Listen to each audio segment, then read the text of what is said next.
আমাদের শহীদ ক্ষুদিরাম বেদিতে মাল্যদানের পর্ব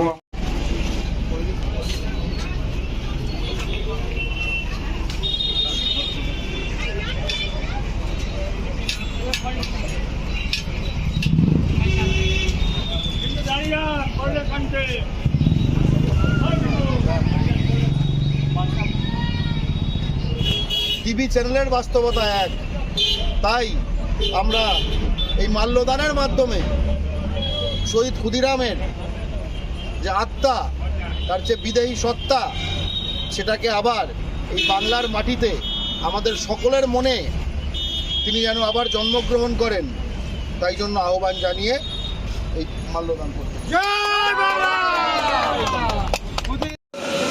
এবং প্রথমবার ঘাটালে আসতে পেরে অত্যন্ত আনন্দ লাগছে, যেন নিজের এলাকায় এলাম। এটা কিন্তু ঢপবাজি না, একটা কারণ আছে। ঘাটালের পুরনো মানুষ জানবে, আমি হুগলি জেলার ছেলে, এক সময় এটা হুগলি জেলায় ছিল, নিজের জায়গাতেই এসছি, এখন মেদিনীপুরে, কিন্তু এক সময় হুগলি জেলায় ছিল। যে কারণে এটা আমরা হুগলি জেলার লোকেরা বলে থাকি যে বিদ্যাসাগর আমাদেরও। যাই হোক, আমি এটা নিয়ে বিতর্ক করতে চাই না। এই যে বাঙালির বিভিন্ন জেলার মধ্যে এই যে খুনসুটি, এই যে বিদ্যাসাগর আমার না বিদ্যাসাগর তার। আচ্ছা, যারা বিদ্যাসাগরের মূর্তিটা ভেঙে দিয়েছিল কলকাতায়, তার কাছে এইসবের কোনো মানে আছে? ভাবো তো একবার। আমরা কখনো ভেবেছিলাম? আমরা এখানে কি দেখেছি? বিভিন্ন রাজনৈতিক দল আমরা দেখেছি পশ্চিমবঙ্গে, তাই না? আজ নয়, আমরা তৃণমূল দেখছি, সিপিএম দেখছি, কংগ্রেস দেখছি। কি দেখেছি? বিদ্যাসাগরের জন্মদিনে কে কতটা পালন করতে পারে তার প্রতিযোগিতা। এর মতো করে করছে, সে তার মতো করে করছে, এইসব দেখেছি। কিন্তু আমরা বিদ্যাসাগরের মূর্তি ভাঙা হচ্ছে বাংলার মাটিতে, এই দিনটা কিন্তু আমরা কল্পনা করতে পারিনি যে এই দিনটা একদিন আসবে। আমরা কল্পনা করতে পারিনি। আমাদের মধ্যেই বোধহয় কোনো দোষ ছিল। আমরা বাংলার মাটিতে বাংলা ও বাঙালির শত্রু শক্তিদের বার্তা দিয়েছি। প্রথমে ভেবেছি ঠিক আছে, হ্যাঁ গণতন্ত্র, সকলে সবার কথা বলতে পারে, সকলে নিজের মতো করে স্লোগান দিতে পারে, সকলে নিজের মতো করে হাত তুলতে পারে, সকলে নিজের মতো করে হাঁটতে পারে। কিন্তু হিন্দি ভাষায় স্লোগান দিয়ে বাংলার মাটিতে বাঙালির তৈরি রাস্তায় হেঁটে বহিরাগতরা যখন 2019 সালে কলকাতার মাটিতে হাত তুলল বিদ্যাসাগরের মূর্তি ভেঙে দেওয়ার জন্য, তখন আমাদের বাংলা পক্ষর মনে হয়েছিল ওই হাত বহু আগে ভেঙে দেওয়া উচিত ছিল, ওই হাত অনেক আগে ভেঙে দেওয়া উচিত ছিল। তাহলে এই লজ্জার দিনটা আমাদের দেখতে হতো না। মনে আছে তো? তারপরে ওই মূর্তি ভাঙা, তার প্রতিবাদ করেছে কে? প্রথম বাংলা পক্ষ। আপনারা জেনে রাখুন, সেই দিন রাত্রিরে যে বিদ্যাসাগর কলেজে সেই মূর্তিটা রাখা ছিল, সেখানে গিয়ে বলতে কোনো দ্বিধা নেই, এই বিজেপি দলের গুন্ডারা বাঙালি নয় একটাও তার মধ্যে। এইখানে হয়তো বাঙালি কয়েকটা রেখেছে, কলকাতায় একটাও বাঙালি নেই তাদের মধ্যে। যখন ভেঙে দিয়েছিল, তারপরে আমরা সেই দিন রাত্রে গেছিলাম। সেদিন রাত্রে গেছিলাম আমি, বাংলা পক্ষর সাধারণ সম্পাদক কৌশিক মাইতি, বাংলা পক্ষর সাংগঠনিক সম্পাদক অরুণ সেন, বাংলা পক্ষর একজন বর্ষিয়ান সহযোদ্ধা, রিটায়ার্ড, ভাবতে পারবেন না। তবে সেদিন আরেকটা জিনিস দেখেছিলাম, ভেঙে তো দিয়েছে, তাই না? কিছু কিছু এমন জিনিস আছে, বিদ্যাসাগর একটা আগুন, বিদ্যাসাগর একটা আগুন, যে আগুন আমাদের সকলকে মুখ্য থেকে মানুষ করেছে। আমাদের বাঙালি জাতিকে মুখ্য থেকে মানুষ করেছে, সেই আগুনে হাত দিয়েছে, হাত পুড়বে। এবং ভয়ানক কিছু একটা করে ফেলেছে। এইটা বহিরাগতদের যারা স্বজাতীয় ওই এলাকাটায় থাকে তাদের মুখে কিন্তু সেদিন ভয় দেখেছিলাম ওই রাত্রিতে। ওরা ভাবছিল জানা না তারা বিদ্যাসাগরকে, কিন্তু এইটুকু বুঝেছিল বাঙালিরা খুব রেগে গেছে, কিছু একটা হয়েছে যার ফলে বাঙালিরা খুব রেগে গেছে। তারা নিজেদের মধ্যে চাপা চাপা গোনার কথা বলছিল। আমি কলেজ স্ট্রিট ধরে কলকাতায় হেঁটে হেঁটে সেদিন এই পুরো বিষয় দেখেছি। আজকে আমরা এমন একটা সময় দাঁড়িয়ে রয়েছি যেদিন ক্ষুদিরামের রক্তে স্বাধীন এই ভারতবর্ষে বিদ্যাসাগরের বাঙালি জাতির সন্তানদের গণহারে লাখ লাখ ভোটের লিস্ট থেকে নাম কেটে দেওয়া হচ্ছে। আমরা একদিন কি ভোট দেখেছি? আমি ভোটার, আপনি ভোটার, সে ভোটার, কেউ ভোটে জিততে চায়, যা হোক অনেকে ভোটে দাঁড়ায়, একে ভোট দেবে বা তাকে ভোট দেবে। ভোটাররা নির্বাচন করবে, তাই তো? ভোটাররা নির্বাচন করবে, বাছাই করবে, এই হলো ভোট। এই প্রথমবার আমরা দেখছি যে কেন্দ্রীয় সরকার বাংলায় ভোটার নির্বাচন করছে। ভোটাররা নির্বাচন করবে না, কেন্দ্রীয় সরকার বাংলায় ভোটার নির্বাচন করবে। এই তুই ভোটার হবি, তুই হবি না, তুই বেশি বাংলা বাংলা করিস না, তুই তো একদমই হবি না, তুই ঠিক আছে, ও হবে না। পশ্চিম মেদিনীপুরে প্রায় 18,000 নাম কাটা হয়েছে, 4,000 এখনো ঝুলিয়ে রেখেছে, 4,400 মতো। আচ্ছা, আমরা কি রোহিঙ্গা? আমরা কি বাংলাদেশি? এখানে তো শত মানুষ আছেন, শত বাঙালি আছেন এই পশ্চিম মেদিনীপুরে। পশ্চিম মেদিনীপুরে রোহিঙ্গা দেখেছেন কখনো? দেখতে হয় কিরকম, 2 হাত না 4 হাত 6 হাত, দেখেছেন কখনো? শুনেছেন হয়তো মাঝে মাঝে রোহিঙ্গা রোহিঙ্গা বলে কিছু একটা আছে। এই ধরনের অজুহাত দিয়ে এই পশ্চিমবঙ্গের মাটিতে এখনো পর্যন্ত সংখ্যাগুলো শুনেন, 25 থেকে 30 লাখ হিন্দু বাঙালি আর 15 লাখ মুসলমান বাঙালি, তো ভারতের নাগরিক, তাদের নাম কেটে দিয়েছে, আর ভোট দিতে পারবে না। আবার বলছে একবার ভোট দিতে না পারলে কি হয়েছে, পরের বার দিবে। ভাবো, ভোটাররা আর ভোটার নির্বাচন করবে না, এবার ভোটার কে হবে এটা নির্বাচন করা হচ্ছে। এই সকল লোকের কিন্তু ভোটার ছিল।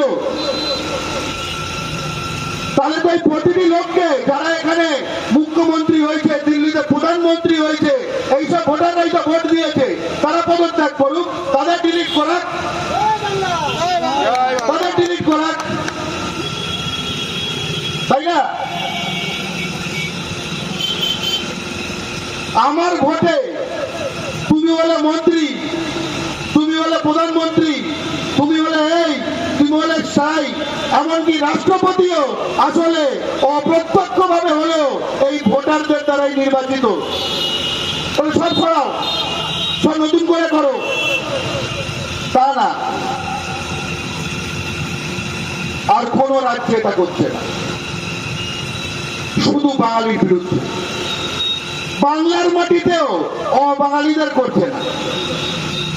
যারা হিন্দি কথা বলে, যারা উর্দু কথা বলে, মানে যারা ইউপি, বিহার, ঝাড়খণ্ড এখান থেকে এসছে, তারা সব ঠিক আছে। যত সমস্যা ক্ষুদিরামের বংশের লোকেদের নিয়ে, বিদ্যাসাগরের বংশের লোকেদের নিয়ে, তাদেরকে নিয়ে যত সমস্যা, ক্ষুদিরামের বংশের লোকেদের নিয়ে, ক্ষুদিরামের জাতির লোকেদের নিয়ে সমস্যা হবেই। এই সমস্যা ব্রিটিশরা ছিল। ব্রিটিশরা সারা ভারতে আনন্দ রাজত্ব করত, এই বাংলায় কিছুতেই গেড়ে বসতে পারত না। যুবক ছেলেরা দেখে মনে হচ্ছে স্কুল ছাত্র, হঠাৎ একখানা বুম, তাই না? যুবতী মেয়ে দেখে মনে হবে লজ্জাবতী হয়ে মাথা নিচু করে থাকবে, কলেজ গ্রাউন্ডে গিয়ে গুলি চালিয়ে দিল ব্রিটিশের বুকে। এই বাঙালি জাতি, ব্রিটিশরাও বাঙালি জাতিকে পছন্দ করতো না, ঘেন্না করতো, আমাকে আপনাকে ঘেন্না করতো। ব্রিটিশরা উৎখাত করলো কারা? বাঙালিরা। যে কালাপানি হতো, দ্বীপান্তর হতো, আন্দামানের জেলে 80% নাম বাঙালিদের, 80%।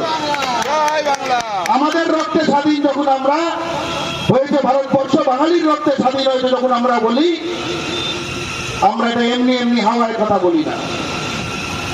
আর আজকে গুজরাটি নরেন্দ্র মোদী, গুজরাটি অমিত শাহ, মারওয়ারি আগরওয়াল, গোপাল আগরওয়াল নাকি এটার নাম, যেটা কিনা বাংলায় ভোটার লিস্ট তাকে করতে পাঠিয়েছে দিল্লি থেকে, তারা এখন বলছে না, তুম লোগ তো নেই হোগা, আমরা নেই হোগা, ওরাই হোগা। তাই তো? যদি ক্ষুদিরাম জানতেন যে স্বাধীনতা হবার প্রায় 80 বছর পরে, স্বাধীনতা হবার প্রায় 80 বছর পরে বাঙালিকে প্রমাণ দিতে হবে দেশে ভারতীয়, আর তার লাখ লাখ কেটে দেওয়া হবে, তাহলে ক্ষুদিরাম কি করতেন জানো? আমার মনে হয় কেউ এগুলো আমরা আন্দাজ করেই বলতে পারি। ওই যে বোমার মশলা কিংসফোর্ডের জন্য একটা বড় বাধ্য, আর 80 বছর পরে বাংলা বাঙালি নতুন শত্রু তৈরি হতে পারে ভেবে একটু মশলা সাইডে রেখে দিত, একটু মশলা সাইডে রেখে দিত, এইটা আমার বিশ্বাস। একটু আগে আমি যখন ক্ষুদিরামের মূর্তিতে মাল্যদান করতে গেলাম, আমাদের বাংলা পক্ষ জেলা নেতৃত্ব ওখানে গেল, আপনারা জাননি, ওখানে আমি একটা কথা বলেছি, সে কথাটা আপনাদের আবার বলি। শহীদ ক্ষুদিরাম বসু যখন প্রথমবার, দ্বিতীয়বার গ্রেপ্তার হন, তারপরে তার ফাঁসি হয়, এই গল্প আমরা জানি, এই ইতিহাস আমরা জানি, কিন্তু উনি তার আগে একবার গ্রেপ্তার হয়েছিলেন, এই ইতিহাস অনেকে জানে না। বাঙালির ওপর যারা বাঙালি নয় তারা যখন অত্যাচার করত, বাংলা দখল করে রেখেছিল, তখন এই এদের কি করে খেদাতে হবে, কি করে তাড়াতে হবে বাংলা থেকে, যে বহিরাগতরা বাঙালির ওপর শাসন করছিল, তাই জন্য বিপ্লবীরা গুপ্ত লুকিয়ে লুকিয়ে পত্রিকা বার করত, হাতে হাতে বিলি হতো, হাতে হাতে বিলি হতো, কথা না বলে চুপচাপ সেই পত্রিকা হাতে নিয়ে, সেই পত্রিকা বিলির দায়িত্ব ছিল ক্ষুদিরাম বসুর ওপর। ওই বিলি করতে গিয়ে একবার সে ধরা পড়ে, সেই প্রথমবার গ্রেপ্তার হয়। সেই পত্রিকার নাম অনেকে জানে না, সেই পত্রিকার নাম সোনার বাংলা, সেই পত্রিকার নাম সোনার বাংলা। ক্ষুদিরামের স্বপ্নের নাম সোনার বাংলা, আমার আপনার স্বপ্নের নাম সোনার বাংলা, বাংলা পক্ষের স্বপ্নের নাম সোনার বাংলা। সোনার বাংলা, সেখানে সোনাটা আমরা পয়দা করব কিভাবে? আমরা সোনার বাংলা করব যদি, সেই সোনা আসবে করতে, সেই সোনা বাংলায় মজুদ আছে। বাইরের রাজ্য থেকে লোকজন এসে সেই সোনা নিয়ে মোটা হয়ে, গ্যাঁট হয়ে কলকাতা, আসানসোল, শিলিগুড়ি, দুর্গাপুর, হলদিয়া, বাংলায় টাকা করার যতগুলো শহর আছে সবকটা দখল করে নিয়েছে। এমনকি আপনি যদি মেদিনীপুর জেলারও, অবিভক্ত মেদিনীপুর জেলা বলছি, তার বড় বড় শহরগুলোতে দেখেন, বড় বড় ডিস্ট্রিবিউটার, বড় বড় কাপড়ের যারা ঠিক আছে, আড়তদার সব, কিন্তু কেউ বাঙালি না, কেউ বাঙালি না। কারুর বাড়িতে মাছ ঢোকে না, কারুর বাড়িতে মাছ ঢোকে না। তার মানে সোনার বাংলায় যে সোনা আছে সে তারা জানে। আর সেই সোনার বাংলার সোনা দিয়ে বহিরাগত পেট মোটাদের মোটা বউয়ের মোটা মোটা গয়না হচ্ছে, ঠিক আছে। আর আমাদের বাড়ির মেয়ে যখন বিয়ে দেবার কথা হচ্ছে তখন একখানা দুল যে তৈরি হবে তাই নিয়ে পরিবারের মাথা ভাবছে এই দুলটা কি করে হবে, তাই নিয়ে আমাদের চিন্তা করতে হচ্ছে। আর বাংলায় যদি কেউ সকল কাপড়, সকল খাবারের যে দ্রব্য শুরু করে এমনকি বাড়ির যে ইলেকট্রনিকের আইটেম, এই সব কিছু যদি আড়তদার সে হয়ে যায় তাহলে তাকে টাকাকে জোগাচ্ছে। এই দোকানে টাকা কে জোগায়? বসে থাকবে, মাল খাবে, শুধু চিবাবে, ও কাপড় চিবাবে, ও কি স্টোভ চিবাবে? চিবাবে না তো। সেলফোন চিবাবে, জিন্স প্যান্ট চিবাবে না তো। আমাদের টাকাটা তার কাছে যেতে হবে। তার মানে সোনার বাংলা যে সোনা, সেই সোনা তাদের হাতে আমরাই তুলে দিচ্ছি। আর তুলে দেওয়ার টাকা আমাদের কাছে কিভাবে এসছে? বেশি না, কম কম কম কম। কারোর চাষের জমি আছে, কারোর ছোট একটা দোকান আছে, এই থেকে যেটুকু যা সেই থেকেই আয়। কারোর বাড়িতে হয়তো একটা চাকরি আছে, সেই আয়টা আমরা তাদের হাতে দিয়ে দিচ্ছি, যাতে কিনা তারা তাদের দেশ থেকে আরো লোক আনতে পারে এবং আরো গভীরে, শুধু ঘাটালে নয়, ছোট এলাকায়, গ্রামে, সেখানেও একটা তাদের একটা লোক ঢুকে গেল, একটা বসে গেল। প্রথম ওরা মুদির দোকান দেয়, লক্ষ্য করে দেখবেন। এখানে হয়তো অতটা ঢোকেনি, যে কোনো জায়গায় তারা প্রথমে মুদির দোকান দেয় পুরো এলাকার সঙ্গে, যাতে কিনা একটা সম্পর্ক তৈরি হয়। মুদির দোকানের সঙ্গে সবার সম্পর্ক, তাই না? আজকে বাংলা পক্ষ এই নির্বাচন আসছে, এই নির্বাচনের সময় এই কথাগুলো বলছে। তার কারণ নির্বাচন আসলে প্রতিটি দল আমাকে ভোট দিন, আমাকে ভোট দিন বলে হাত জোর করে আসবে, সব দল। আমরা বাংলা পক্ষ বাঙালি জাতিকে ঐক্যবদ্ধ করতে এসেছি, যাতে ভোট চাইতে হলে আপনি বদলে কি চাইবেন এইটা শিখিয়ে দিতে, এইটা শিখিয়ে দিতে। ভোট নেবে, কি দেবে, কি দেবে আমরা শিখিয়ে দেব। এবং যা যা শেখাবো সেগুলোর সঙ্গে যদি একমত হন তাহলে সেই প্রশ্ন করবেন, যদি একমত না হন প্রশ্ন করতে হবে না। যদি একমত হলে এই প্রশ্নটা করবে, এই প্রশ্নগুলো করবে। প্রথম আমি কলকাতা থেকে আজকে বার হলাম, ডানকুনি বলে একটা জায়গা আছে, সেখান থেকে লম্বা রাস্তা হাওড়া জেলা জুড়ে, রানীহাটি, ধুলাগড়, কোলাঘাট, নদী পেরিয়ে কোলাঘাট, তারপরে রাস্তা ভাগ হয়ে যাচ্ছে পূর্ব মেদিনীপুর, পশ্চিম মেদিনীপুরের দিকে। এই হলো ব্যবস্থা।